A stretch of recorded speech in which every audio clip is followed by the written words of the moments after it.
तरह से अमेरिका ने थोड़ी सी आसानियाँ पैदा की हैं कि आप रशिया से भी तेल ले सकते हैं, हाँ, जिसकी क्या वजह चाहिए? से इनकी तिजारत है। इनफैक्ट ऑयल और जो गैस की 20% तिजारत जो है वो स्ट्रेट ऑफ हॉर्मूज से होती है। ठीक है, है। क्योंकि अमेरिका का भी यही स्टांस था कि चाइना को कैटर करने के लिए हाँ, इंडिया की तरफ जो है वो बहुत ज़्यादा उनका रुझान था। ठीक है, पता है कि रूस जो है ना वो जो पहले से ही जो है ना उसका झुकाव जो है ना वो इंडिया की तरफ से है, ठीक है, जब से हम लोग देखते आ रहे ठीक हैं। है। तो ट्रंप ने इंडिया पे सैंक्शंस लगाई थी कि आपने रशिया से ऑयल नहीं खरीदना, बट ठीक है। चूंकि पूरी पूरी दुनिया में ऑयल का एक बहरान आ गया, क्योंकि स्ट्रेट ऑफ हॉर्मूज से ऑयल नहीं गुजरा और पूरी दुनिया में कीमतें जो हैं वो आसमानों को छू गई हैं। इसकी पेट्रोलियम मसनूआत का वो ज़्यादा है और उनकी इस वजह से पहले भी वो रशिया से डिस्काउंटेड ले रहे थे। अभी अमेरिका ने रोक दिया था, अब दोबारा अमेरिका ने उनको अलाउ कर दिया, जिसकी वजह से वो दोबारा रशिया से ले रहे हैं। अब ये चाइना रूस कभी भी नहीं चाहेगा कि ये मसला ईरान का कभी हल हो, क्योंकि जब से ये लड़ाई शुरू हुई है रूस का पेट्रोल बिकता जा रहा है, बिकता जा रहा है। दुनिया ने रशिया को ऑयल लेना बंद कर दिया, तो इंडिया वाहिद मुल्क था जो रशिया को ऑयल ले रहा था। इनफैक्ट इतनी मकदार में ले रहा था कि उसकी रिफाइनरीज ने उसको ऑयल को रिफाइन करके एक्सपोर्ट करना शुरू कर दिया था। अमेरिका के अभी अभी चीज़ें चल रही हैं, रशिया और चाइना इसलिए वो साथ आए हुए हैं। ठीक है। अगर आप इसको एज ए होल देखिए तो वो इस वजह से दोनों साथ है, वरना ये साथ है नहीं।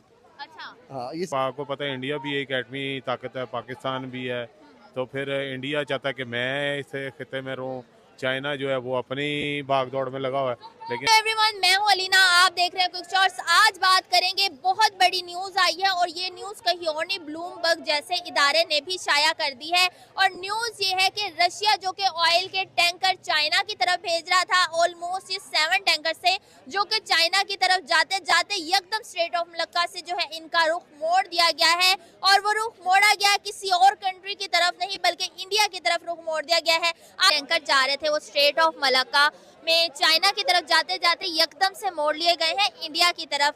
क्या वजह आपको लग रही है? देखिए, एक तो जो ही ईरान वॉर जो जब से स्टार्ट हुई है, तो आपको पता होगा कि स्ट्रेट ऑफ हॉर्मूज है, वो ब्लॉक हो गया, जिसके अंदर से ऑयल टैंकर्स बिल्कुल नहीं गुजरे। और पूरी दुनिया की जो ऑयल की तिजारत है, इनफैक्ट ऑयल और जो गैस की 20% तिजारत जो है वो स्ट्रेट ऑफ हॉर्मूज से होती है। जो ही स्ट्रेट ऑफ हॉर्मूज बंद हुआ तो पूरी दुनिया में ऑयल प्राइसेस जो थी वो स्काई रॉकेट कर गई। साल के अगर 2026 में जनवरी को देखें तो जो ब्रेंट क्रूड था वो तकरीबन $65 पर बैरल बिक रहा था। आज की तारीख में वो $115 पर बैरल वो बिक रहा है। तो 2026 से पहले अगर देखें तो ट्रंप ने इंडिया पे सैंक्शंस लगाई थी कि आपने रशिया से ऑयल नहीं खरीदना, बट चूंकि पूरी पूरी दुनिया में ऑयल का एक बहरान आ गया, क्योंकि स्ट्रेट ऑफ हॉर्मूज से ऑयल नहीं गुजरा और पूरी दुनिया में कीमतें जो हैं वो आसमानों को छू गई हैं। इसकी वजह से अमेरिका ने थोड़ी सी आसानियाँ पैदा की हैं कि आप रशिया से भी तेल ले सकते हैं, जिसकी क्या वजह चाहिए? एग्जैक्टली जिसकी वजह से वो तेल जो है टैंकर्स ना सिर्फ गुजरे हैं बल्कि री राउट किए जा रहे हैं। ठीक है। आपको लग रहा है कि चाइना की निस्बत रशिया के ताल्लुकात इंडिया से ज्यादा अच्छे हैं, इसलिए वो चाइना की निस्बत इंडिया को देना प्रेफर कर रहे हैं? जी ऑफ कोर्स, देखिए, जो रशिया इंडिया बड़ा स्मार्ट है उसके अंदर, क्योंकि उसके ताल्लुकात करीबी रशिया के साथ भी हैं और उसके ताल्लुकात अमेरिका के साथ भी हैं। और रशिया एक वक्त ऐसा आया था कि यूक्रेन वॉर के बाद जब पूरी दुनिया ने रशिया को ऑयल लेना बंद कर दिया, तो इंडिया वाहिद मुल्क था जो रशिया को ऑयल ले रहा था। इनफैक्ट इतनी मकदार में ले रहा था कि उसकी रिफाइनरीज ने उसको ऑयल को रिफाइन करके एक्सपोर्ट करना शुरू कर दिया था। तो इंडिया जो ऑयल का नेट इम्पोर्टर है वो नेट एक्सपोर्टर बन गया था टू यूरोप।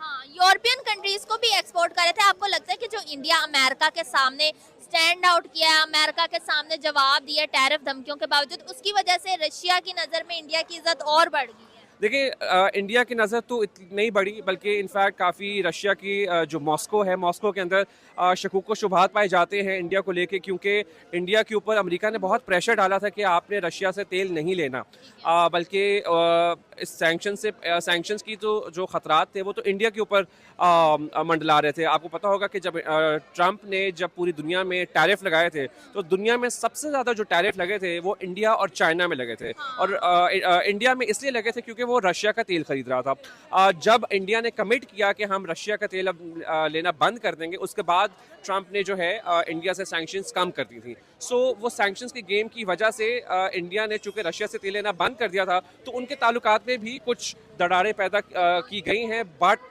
ये स्ट्रेट ऑफ हॉर्मूज बंद होने की वजह से चूंकि पूरी दुनिया में एक तेल का बहरान पैदा हो गया था, कीमतें बहुत आसमानों को छूने लगी थी, जिसकी वजह से अमेरिका को ये करना पड़ा कि आप जो है इंडिया को कि आप रशिया से तेल ले लें। इनफैक्ट रशिया का तेल अब दूसरे ममालिक भी सोच रहे हैं कि वो ले लें ताकि उनको कम कीमत पे उनको हसूल हो जाए।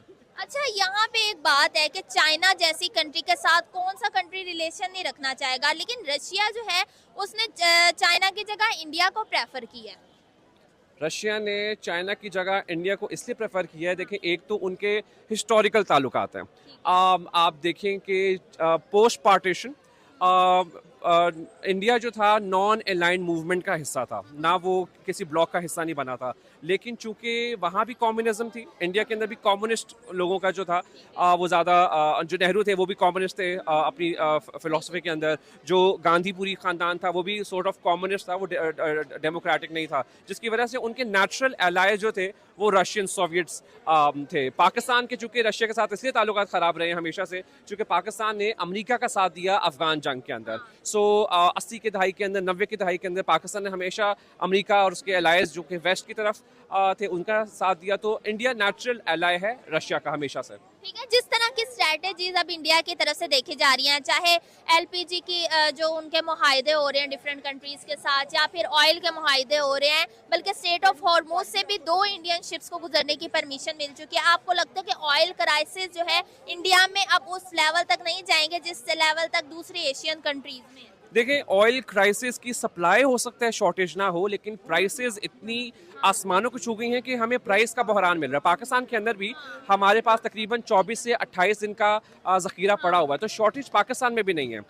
पाकिस्तान में भी कीमतों का बहरान है, क्योंकि दुनिया में जब ऑयल आता है, ठीक है, स्ट्रेट ऑफ हॉर्मुज से बेशक ना आ रहा हो, लेकिन दूसरे रेड सी से आ रहा है। सऊदी अरेबिया ने अपना जो ऑयल है वो हॉर्मुज के बजाय रेड सी से डायरेक्ट कर दिया है, लेकिन उसका हुआ ये कि टैंकर की जो इंश्योरेंस है, टैंकर की जो कीमतें हैं वो इतनी ज़्यादा बढ़ गई हैं कि जो भी वो मालिक उनको ख़रीदेंगे उनको महंगे दामों में ख़रीदना पड़ेगा। तो वो जो कॉस्ट है वो पास होगी ही होगी आम कस्टमर तक। अच्छा, कॉस्ट की आपने बात किया, जिस दिन यहाँ पे 55 रुपी ऑयल बढ़ा था उस दिन इंडिया में 1 रुपया भी नहीं बढ़ा था, और अभी भी जो ऑयल प्राइसेस बढ़ने में पाकिस्तान जो है वो नंबर 1 पे है। इस बारे में कुछ देखिए, इंडिया की जो अपनी रिफाइनरीज हैं उनके पास ऑलरेडी रशियन तेल जो था उनका ज़ख़ीरा बहुत ज़्यादा पड़ा हुआ था।